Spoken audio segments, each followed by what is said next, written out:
শরীফ ওসমান হাদী যে ভূমিকা এবং যে অবদান রেখে গিয়েছে, আগামী বাংলাদেশের যে বন্দোবস্ত তৈরি হচ্ছে এবং তৈরি হবে ইনশাল্লাহ, সেক্ষেত্রে সবচেয়ে বেশি অবদান ব্যক্তিগতভাবে শরীফ ওসমান হাদীর অবদান হিসেবেই স্বীকৃতি পাবে। সেই হিসাবে তাকে স্মরণ না রেখে আগামীর যে আমাদের কাঙ্ক্ষিত বাংলাদেশ, সেই বাংলাদেশ গড়া সম্ভব হবে। সেজন্য আমার দৃঢ় বিশ্বাস যে আগামী বাংলাদেশের তরুণ প্রজন্মের জন্য শরীফ ওসমান হাদী একজন অনুসরণীয় ব্যক্তিত্ব হয়ে থাকবে এবং মানুষের হৃদয়ে তার স্মরণ শতবর্ষ ব্যাপী থাকবে। হুজুর, শরীফ ওসমান হাদীর এই চলে যাওয়াটা বাংলাদেশের রাজনীতির কি ধরনের শূন্যতা তৈরি করলো? আপনি আজকে কি দোয়া করেন আপনারা?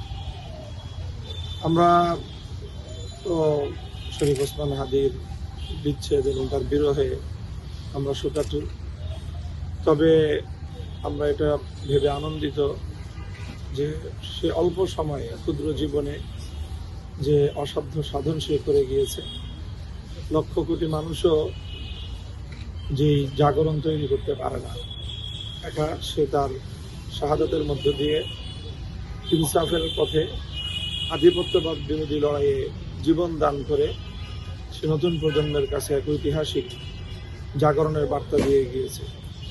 আল্লাহর কোরআনের মধ্যে এমন একটি ঘটনা বর্ণিত হয় যে এক বিস্ময় বালক, সে সত্যের পথে জীবন দেওয়ার মাধ্যমে সেই দেশে একটি জালিম সরকার সহ গোটা জুলুম ব্যবস্থার পতন ঘটেছিল এবং তার সেই আত্মত্যাগের মাধ্যমে গোটা একটি জাতি মুক্তি পেয়েছিল।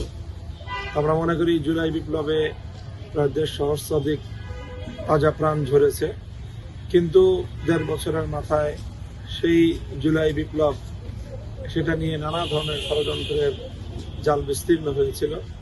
এক শরীফ ওসমান হাদীর আত্মত্যাগের মাধ্যমে জুলাই বিপ্লব আবার ঘুরে দাঁড়িয়েছে এবং জুলাইয়ের চেতনা বাংলাদেশে প্রতিষ্ঠিত হওয়ার এক শক্তিশালী আবার ভিত তৈরি হয়ে গেল। এবং নির্বাচনে এর কোনো প্রভাব পড়বে কিনা? নির্বাচনেও এর প্রভাব পড়বে, আমি মনে করি প্রভাবটা হবে ইতিবাচক।